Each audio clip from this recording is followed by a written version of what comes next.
The best investment strategy of all time. That's from Napoleon Dynamite. Of all time. You'll be traveling with your travel buddy at all times.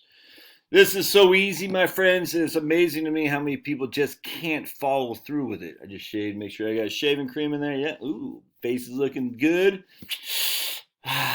Got my new Telekinetic Yeti shirt on. Telekinetic Yeti. All right. Friggin' good band that you should find on YouTube and listen to and download their album and pay them a little bit of money. If you like heavy rock and roll, heavy, which I very much do, actually. Whatever mood. I haven't listened to bluegrass in a while, but lately I've been listening to old rock like Mountain, Blue Cheer, old. I haven't really a little older Led Zeppelin. Every now and again, my feeling. Chris Knight actually is a good Americana. I hate to say country artist, but and very much enjoy him. Lucero, that band, the alt Americana. I don't know what you call it. Anyway, so if you want some good workout music, Telekinetic Yeti, man, friggin' kicks ass. All right, so I got this email from Chris Barfield, barfieldfinancial.com, barfieldfinancial.com. This is a TSP, is a thrift savings plan, and this is more than just for TSP. All right, that's the federal government, your 401k through the federal government. But I had a chuckle at this, because I read this and then anyway. Last week, says Chris, I met with a client who has the highest TSP balance I've ever personally seen. $2.6 million. That's right, $2.6 million in his TSP. And of course, Chris immediately said, put it into Bitcoin. You guys know I speak to a lot of TSP millionaires every year. I always ask them a series of questions to see how they did it. Their stories are remarkably similar. No one has ever said I got rich by timing the market.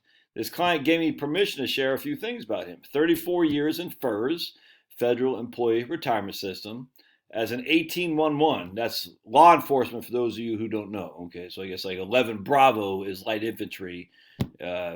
76 Yankee, I'm not sure what 76 Yankee is.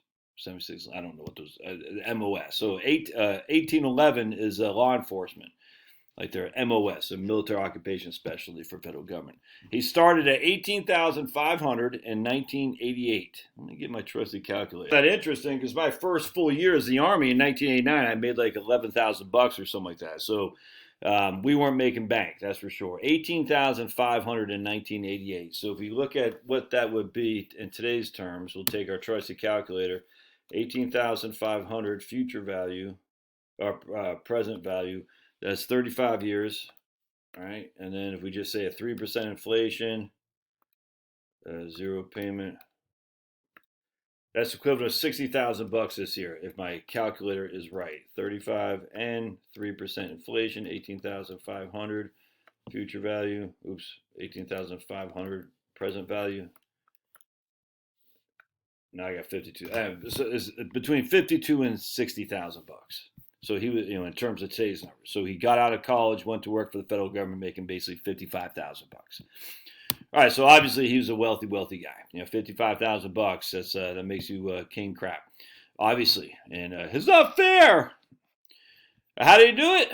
100% in C fund. That's the S&P 500 for his entire career, maxed out every year in his TSP. 100% in C fund. So that'd be the equivalent of putting maxed out. Was that? I don't know how much. That'd be the equivalent of. Maxed out would be right now like 17,500 on a $55,000 salary. I don't know. That's great if you can do it.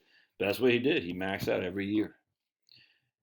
Direct quote: I never opened or looked at my TSP statements I received in the mail. I put them in a desk drawer until October 2021. Best thing I ever did money wise. Yep. He just put them in a desk drawer. Never opened them. He said his balance would be even higher, but in the very early years, he was putting his money into the G and F fund. That's their bond funds. He said he lost by not contributing to C when he first was hired, but he is by nature ultra conservative. Once he went into the C fund in the 1990s, he stayed with it until now when he moved everything to G. So now he's in the G fund, which is their basically stable value fund. It's basically a government bond fund. Let's keep going. In 2001, when the small cap fund and the international fund were introduced, I did not indulge. Fantastic lesson to be learned here, says Barfield. Sometimes the best financial decision is not chasing every opportunity. Sometimes, almost every time. This guy's another example of the over 1 million in less than 5 transfers in a career. He didn't shift money. Some of you had made more transfers in 3 months than this multi-millionaire has made over 34 years, 100%. Think this is unusual? What's probably most unusual is the 34 years in law enforcement. But if you have $1 million around 20 years on the job, you're more likely to have about 2.6 million in 34 years, assuming you kept working. Remember, time is very powerful, particularly the snowball effect at the end. When he first started, he could only contribute 10% of his salary to the TSP, so he was doing just under $2,000 a year when he first started. So yeah, so when he's first starting, he only could do 10%. So I guess that's what he says maxed out. I'm not sure if he meant maxed out by the federal government maxed out or just by what he could. I don't know, but he's doing 10%. Now he makes over $2,000 in interest in literally 6 days of the G Fund.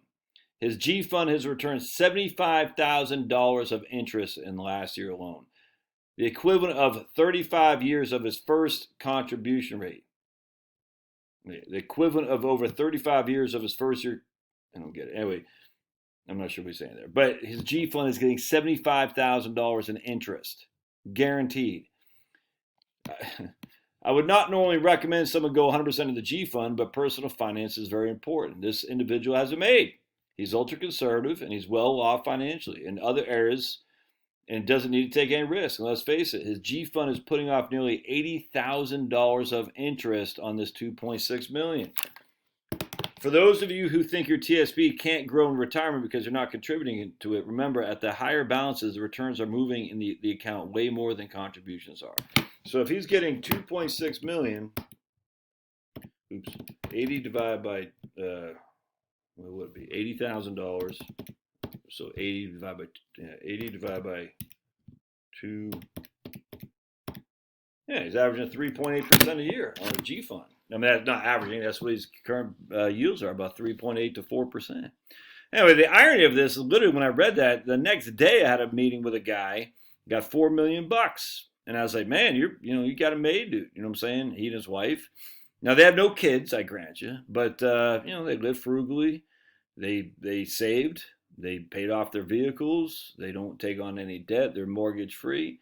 And I said, well, you must have inherited a boatload of money. I was being facetious. No, he just, since basically same thing, 1985, he just plugged in 10% a year into his 401k. Now, this guy that Chris was talking about are going to have some tax consequences to deal with. Whoop-de-doo, man. So this guy just plugging, never doing anything. Never, in fact, well, I don't want to say much more. But this guy actually pays the money manager too. So the money manager is taking a percentage off as well. Not Barfield's guy, but my guy. And that's fine. You know what I'm saying? But he's just plugging money every year. It's hell or high water, plugging. Never looked at a statement. That's what you do. You just keep plugging, never look at your statement. Plug. Never look at your statement. Next thing you know, you wake up 25, 30 years from now, you got 7 figures in there. Potentially, I don't know. Don't make it more, it doesn't have to be any more complex than this. Plug. S&P 500, plug. Done. Wake up, I got $1.5 million after 30 years. Just plug. It's so simple. Stop trying to chase. Oh, they got that. Like now the TSP is rolling out these idiotic mutual funds and stuff. It's just stupid. Don't just follow along the S&P 500. And that's it. Plug. Get your statement, put it in the drawer, look out the window. Ukraine, Taiwan, Syria, the Ottoman Empire is coming back. I'm looking out the window is what I'm doing. What else we got? Genghis Khan, ISIS. Just look out the window. Pay off your debt. All right. Love your thoughts. Don't forget to subscribe on my email newsletter down below, the Doobie Duke, and Locals channel as well. We'll see you guys.